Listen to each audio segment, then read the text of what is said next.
battle for the planet of the apes. The year is 2670 AD. The place, North America. In a ceremonial setting, an ancient lawgiver begins to read. In the beginning, man and beast dwelt in peace. In time, evil men waged war both against their own kind and the apes, whom they placed in slavery. Then a leader appeared to deliver his fellow apes to freedom. Man, in the vilest of all wars, destroyed his own cities and his civilization. The leader lived through the Holocaust, along with a precious handful of survivors. He brought them out of the molten city to greener pastures, where ape and human could learn to live in harmony. His name was Caesar, and this is his story.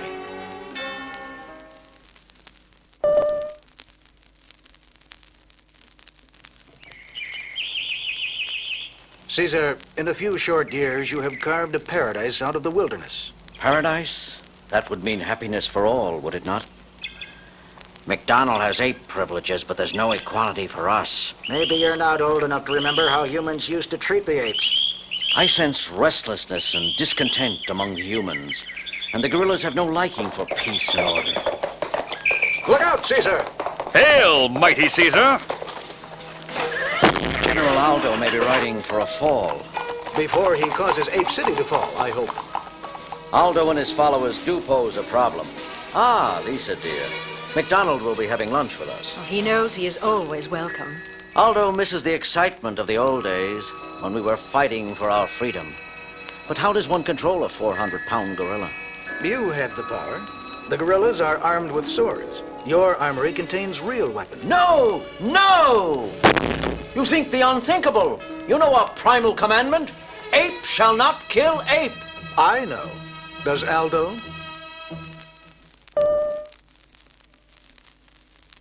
Forgive me, dear friend. The burdens of leadership are heavy. If only I could see what lies ahead. I've heard that my parents knew the future. Did you ever hear that? Your parents are half legend and half myth, Caesar. I've heard that they came from the future in a spaceship that passed through a time warp in space and landed in California back in 1973. And that men, civilized men, were so frightened by talking apes that they murdered them. Easy, Caesar. We've all paid for our folly. Again, forgive my emotions. I never really saw my parents. They were slain when I was a baby. You mean you never saw the videotapes of their interview after they landed? They were in the archives in the Forbidden City. McDonald, could the tapes still exist? You can't be thinking of searching for them. You yourself declared it a forbidden city, Caesar. At dawn, 3 figures pass a guerrilla lookout post on the road out of Ape City. General Aldo, look! They're going toward Forbidden City. It's Caesar himself breaking Caesar's rule. I hope he never makes it back. Look at those guns. They make my mouth water. Caesar, when you move, you move. You commandeered weapons and a Geiger counter from the armory, and Professor Virgil from his classroom. And we're 2 days into the desert before my eyes are fully open. Virgil's students need a rest from his fancy theories. He teaches that time is a circle and eternity a straight line, and their brains turn to lead. What we need is practical knowledge of radiation and Geiger counters. The Geiger speaks to us all. We're getting close.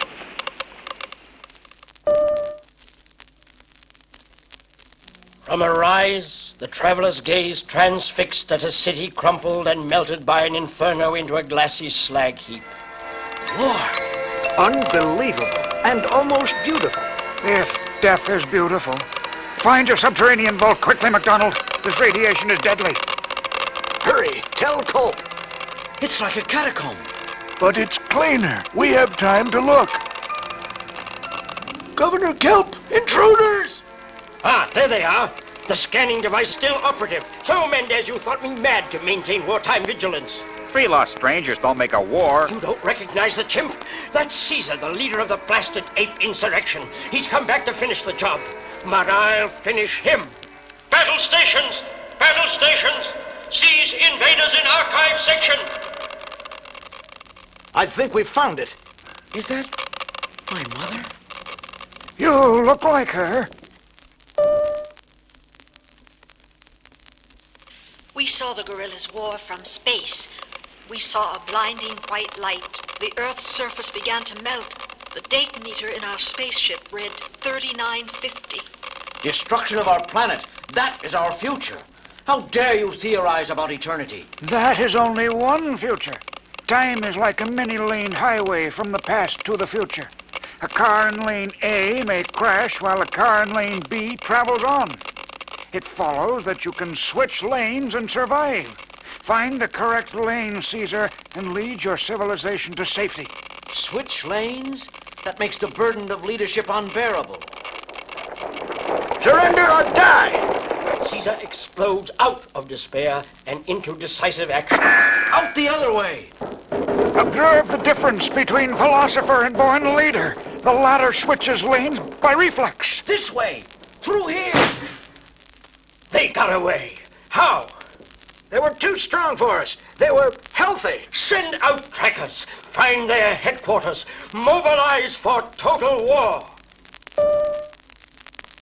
An exhausting double-time race across the desert brings Caesar and his companions close to home. Caesar, you were magnificent. We've done nothing. Our real work lies ahead. Halt! Who goes there? You know who I am, fool. Be at the schoolhouse tomorrow morning for an emergency council meeting. Something tells me our chance may have come. Governor Culp, we have tracked the invaders to an ape city to the north. How? With surprise on our side, this is our chance. An army that would be pathetic, were it not for its deadly intent, sets out across the desert. At an emergency council meeting, Caesar sums up his disastrous trip. And so because the dead city turns out not to be dead, and because of the deranged condition of the survivors there, we must consider preparations for war. No! No! I regret this more than you, but we must plan. Bah! Talkers, cowards! I welcome war, and I will not sit in council with a human. Perhaps I shouldn't be here. Nonsense. Aldo bluffs. I need you, MacDonald. I rely on you. I trust you.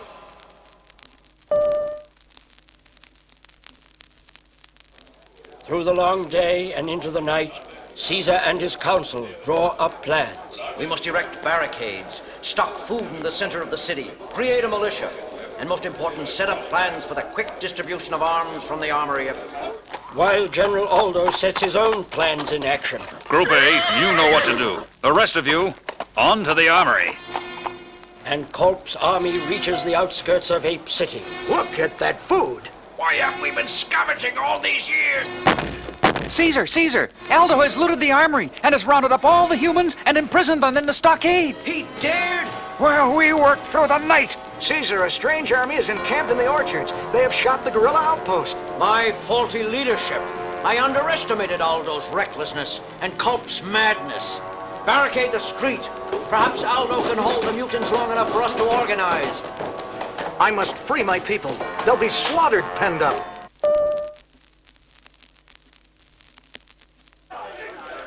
What's this human piggy doing out of his pen? Idiots. What are you doing here with an enemy army at the city gates? You call those human runts an army? As soon as General Aldo finishes them off, he'll come for you. So don't get too comfy. No more humans in our new world. These rifles are great, General, but we haven't had any instructions. They're automatic. Even a dumb gorilla can. Here they come. Imagine sending monkeys to fight a man's war. The gorillas gallop into a semicircle of carnage. Now! Regroup! Follow me! Victory! The city is ours! They're coming! Get ready! Now, I want Caesar!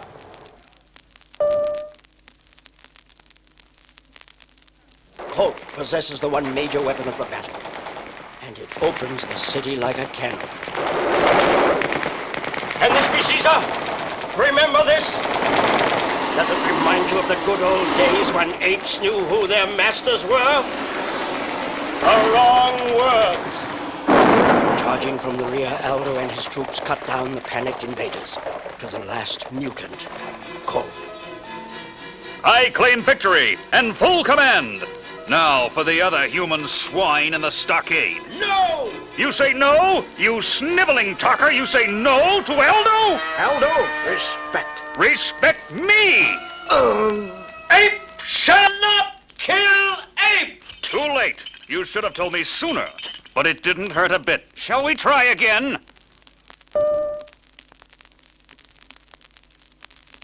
Storytellers will swear from generation to generation that living fire leaped from Caesar's eyes. Aldo will kill him. Never in a million light years. Caesar's rage is like nature unleashed. Aldo flees to the trees in vain.